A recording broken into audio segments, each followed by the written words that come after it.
I'm Howard Berger from Realcomm, and we literally just completed our annual London CIO Forum, actually our 10th year here in London. We were graciously hosted by the Grosvenor Group in the beautiful facilities here at 70 Grosvenor Street.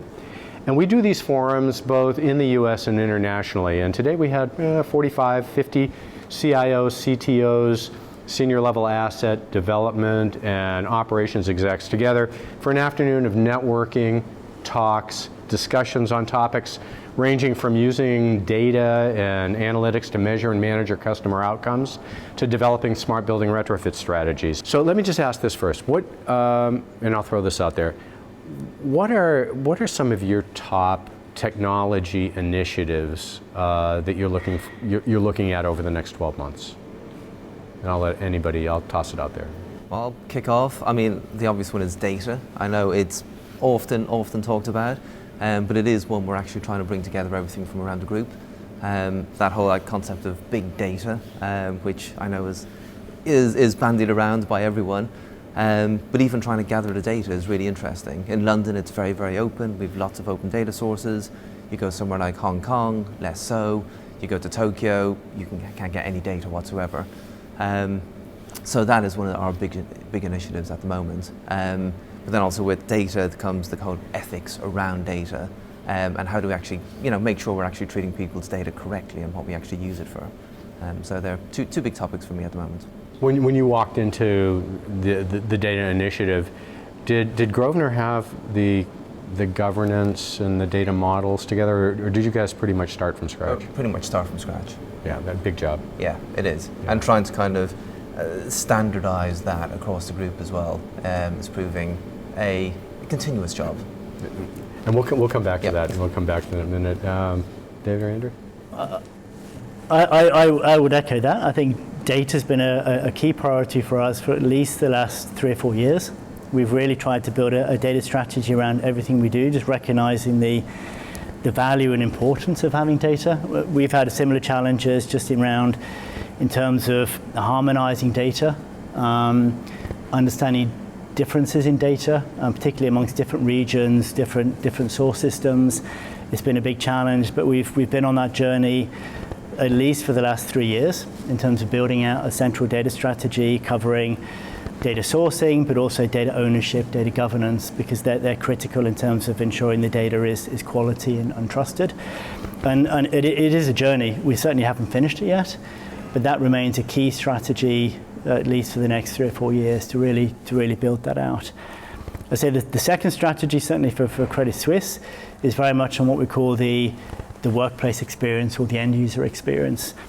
So understanding what our staff expect of the workplace in the future, what tools or how can we use technology to make it easier for staff to use the facilities, to make it more productive, to make it more enjoyable, to make it a more pleasant place to work, and also to meet the demands of millennials and new generations coming into Credit Suisse. What can we do to make it an attractive place and a competitive place for people to join and work? Mm-hmm. And I think on just going back to the data question, your world is compounded because you need, correct me if I'm wrong, collecting data from a number of different types of sources.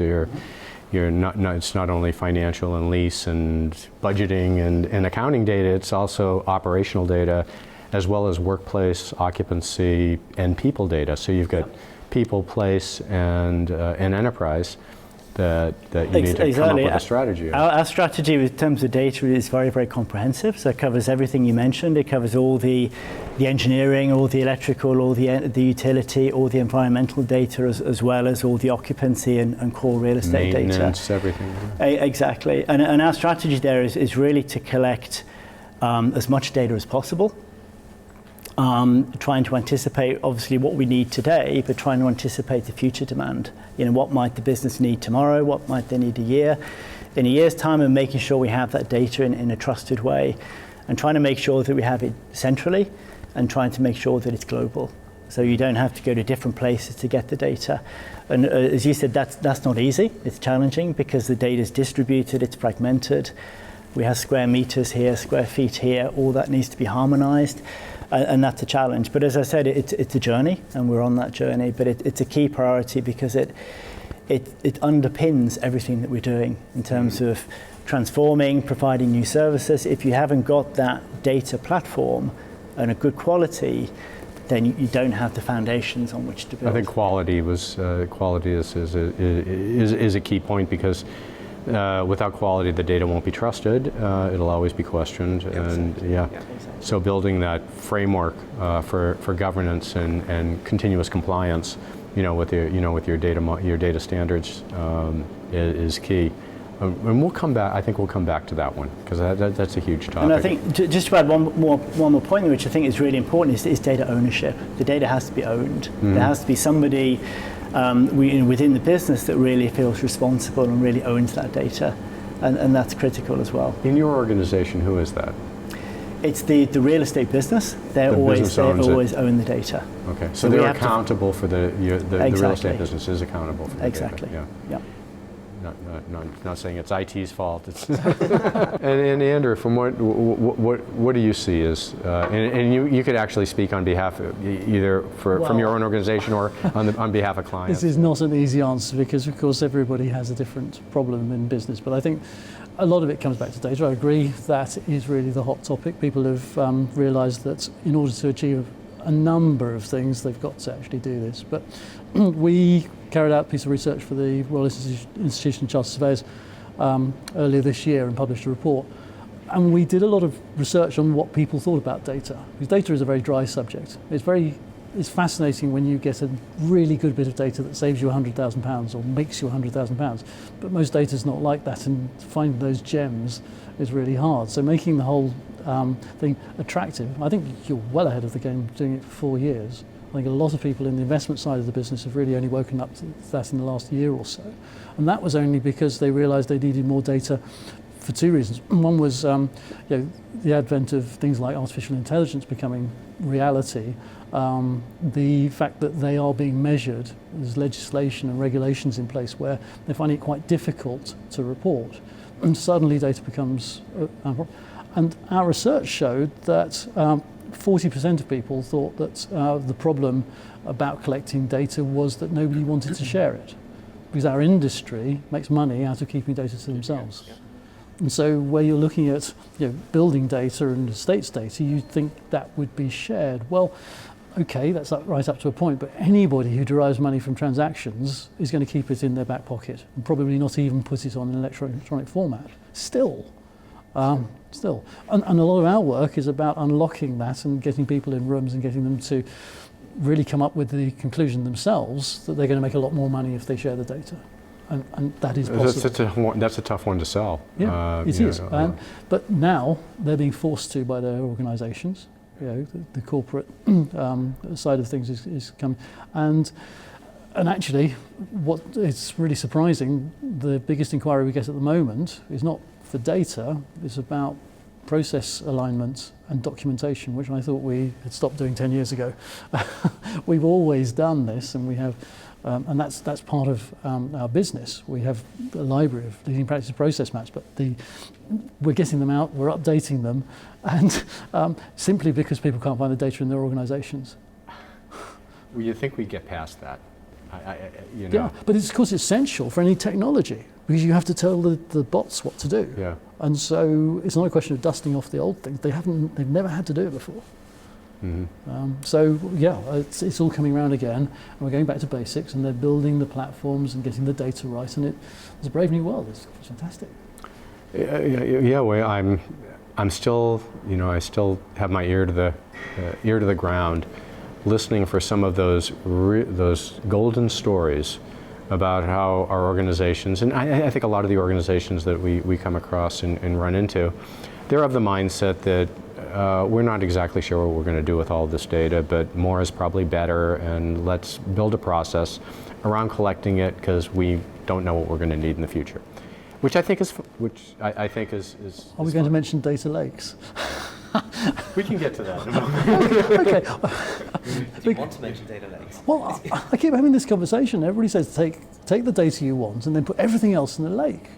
And I still haven't come up, and nobody's told me what you're going to do with this lake. I was really surprised at that very few people weighed in on how they could operationalize or value unstructured data. And to me that is fundamental, to a data strategy. We are going to have to go into a lot more detail because the amount of data that will be unlocked by buildings and sensors and IoT is just, we can't comprehend that at the moment. I mean, I know a number of you scratched the surface of that, but frankly, that's where the big data is going to come from. But we haven't even got our estate and property and investment data right yet. We're not mining that properly. Listen, most organizations don't have accurate square footage for their assets. Some don't know and categorize all their assets. Okay, so data is both an opportunity and a challenge. Let's talk about some of the other challenges to that we see, let's see in the short term, some of the more immediate challenges that you think as an industry and as our organizations individually will need to focus on overcoming. And what do you think, Kevin? Touched on one earlier, which is data privacy, and obviously in the UK, and we were just talking about it earlier, was GDPR. But obviously Canada, Japan have very stringent data privacy laws. China also has very stringent data privacy and protection laws as well. And for a company which actually we operate in Vancouver, in London, in Europe, in Hong Kong, in Tokyo, in Shanghai, and a few other cities, trying to actually share that information legally and properly and giving all the protection it needs is becoming quite a challenge. So I think definitely around data and data privacy is a big, How do you think that's going to unfold, the data privacy? Not only the regulations, but the processes for us to start being able to manage privacy, and start getting general acceptance, among consumers and people whose data is actually out there on this. Here's a framework that could work. Any thoughts on that? We're currently doing a project on this with a developer that has come to realise a year after GDPR that actually the personal data is embedded far deeper in their business than they thought, because they've had a few requests to delete. Not just in leases and on the accounting statement. From initial contact with the potential buyer of one of their homes all the way through to the follow-up. And so our project is actually to go through every one of their processes and find out where personal data might be, identify it, and then come up with a policy for it. Because once you've got a policy, and if you adhere to that policy, then you're probably all right. But the key thing is actually to track it down and not get wrong-footed by it. The surprise is that somebody says you captured that data from, don't know where it is. And especially when it comes to historic data, which is unstructured, yes. Back to your unstructured thing, yes. How do you actually track all that information? If it's in a system, yes. we're pretty good, we can pull it out.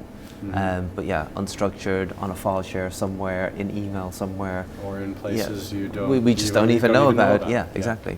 I think finding that's the difficult part. And that's got to be a huge one for you, David. Yeah, I'd add a couple of points here. I think one is, we have to proceed quite slowly, and also with a lot of governance and rigor and really understanding the architecture. So where the data is, not regionally, so where the data is being held, where the data is originated, what cross-border data transfers do we have, and really understand all the suppliers, all the different systems involved in that. And we need to make sure we've got the right governance around that and transparency. To make sure that we're compliant with regional regulations. And I think secondly, we need to be very transparent, particularly around some of my priorities like workplace experience and user experience and staff services. Is very transparent with staff around how we're using their data. So they understand it, they can give the right level of consent to their data being used, and they understand how their data is being used. And again, that's something we're not used to. So in corporate real estate is really explaining to staff how their data is being used and making sure we have their consent and agreement to that.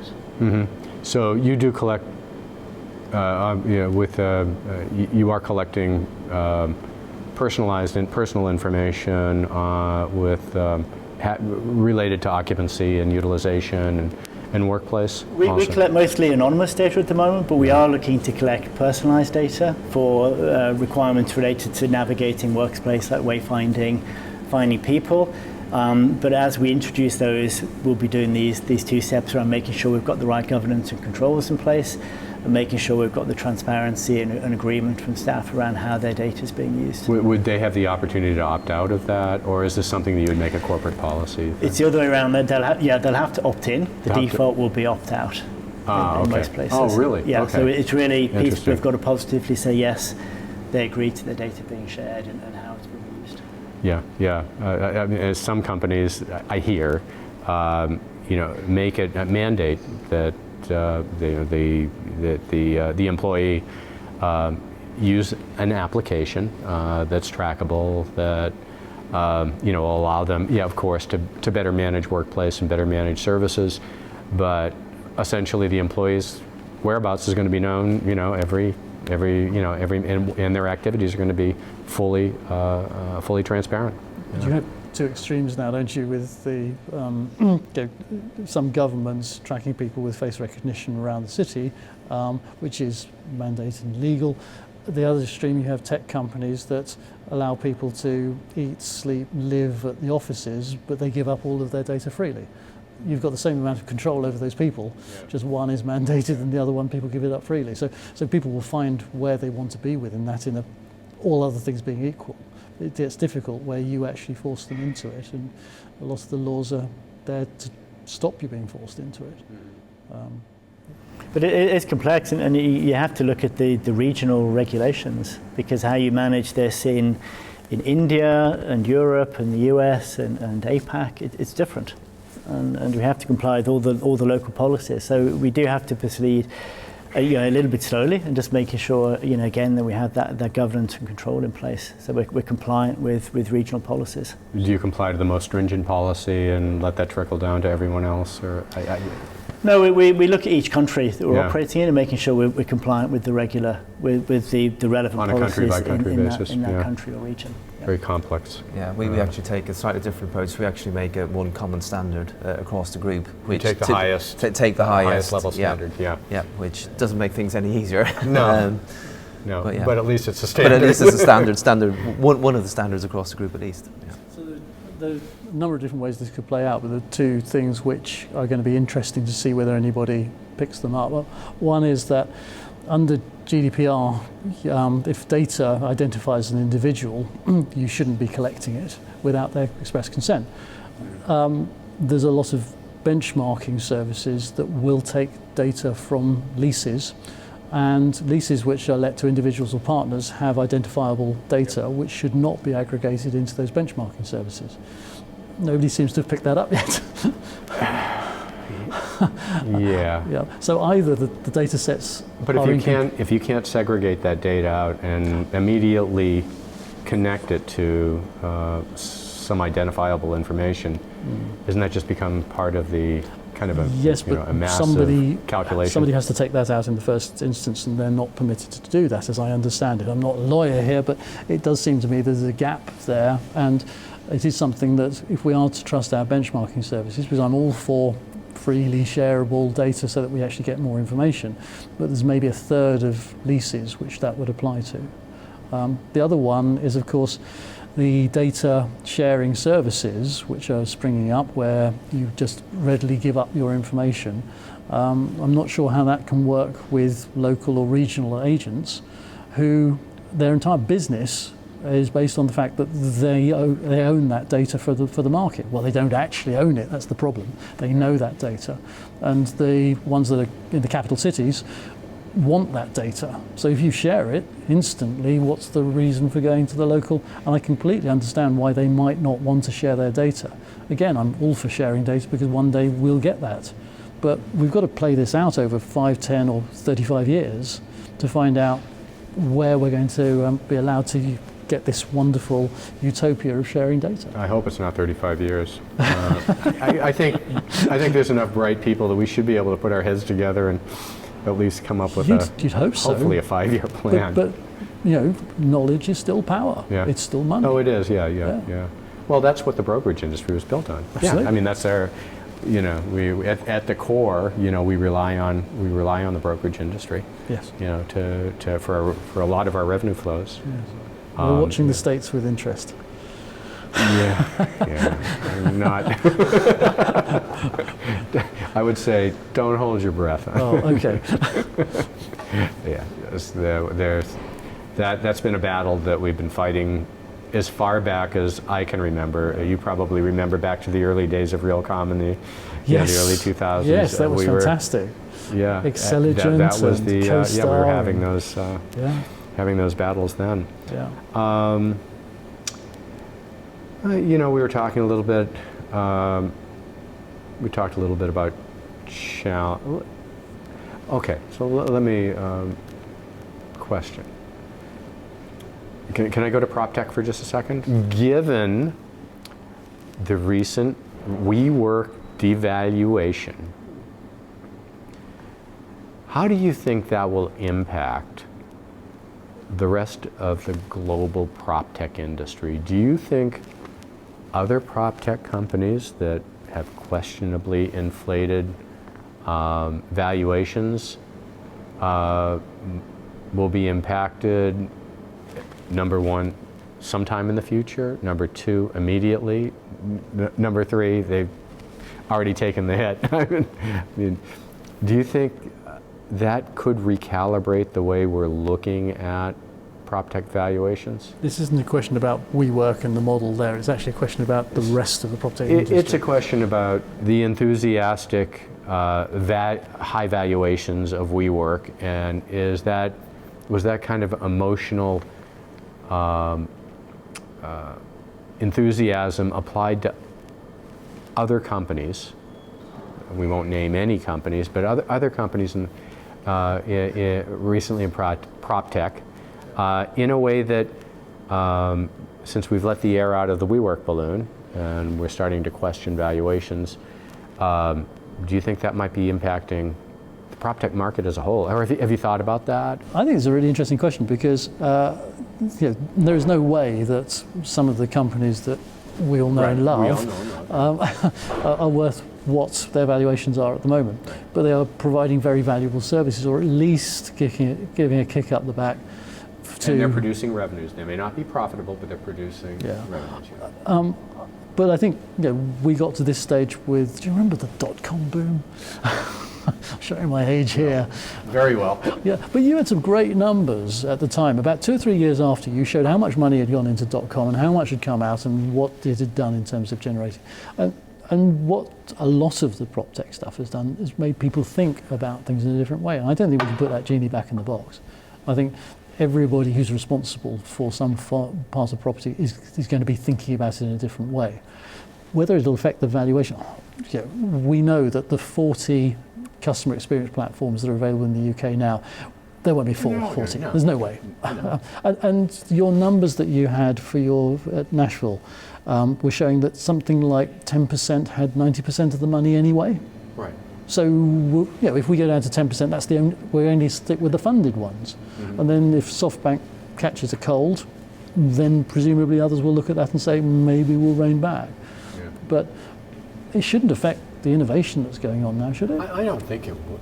I don't think it'll affect the innovation, but I think it will affect the valuation of some of the companies. But then I'm kind of surprised we haven't seen that correction already occur, and not just in the proptech industry. But it's, I think, been asking the question in a sober way. Yeah. I mean, how do you justify these values? Well, SoftBank did, so it's all right. Yeah. Hey, they're the smartest guys in the block. Yeah. I'm just that's something that's been rattling around in my mind. But what would the effect be, do you think? Because if we get back to only the 10% that are fully funded, that's great, because we haven't had to make a decision. Maybe there's some great technology which we would have gone with, but maybe it would have folded after 6 months. So that makes our life in terms of selection of a partner easier. We've got the ideas, they'll be developing with that money. Yeah, sure. I think you're right. I think the genie is out of the bottle because prop tech and digital disruption, we're all talking about it now. It's so we're all thinking about it, and most companies are actually doing something about it themselves as well. So we've had a hugely analog industry that's been really far behind in terms of adoption of technology and digitization per se.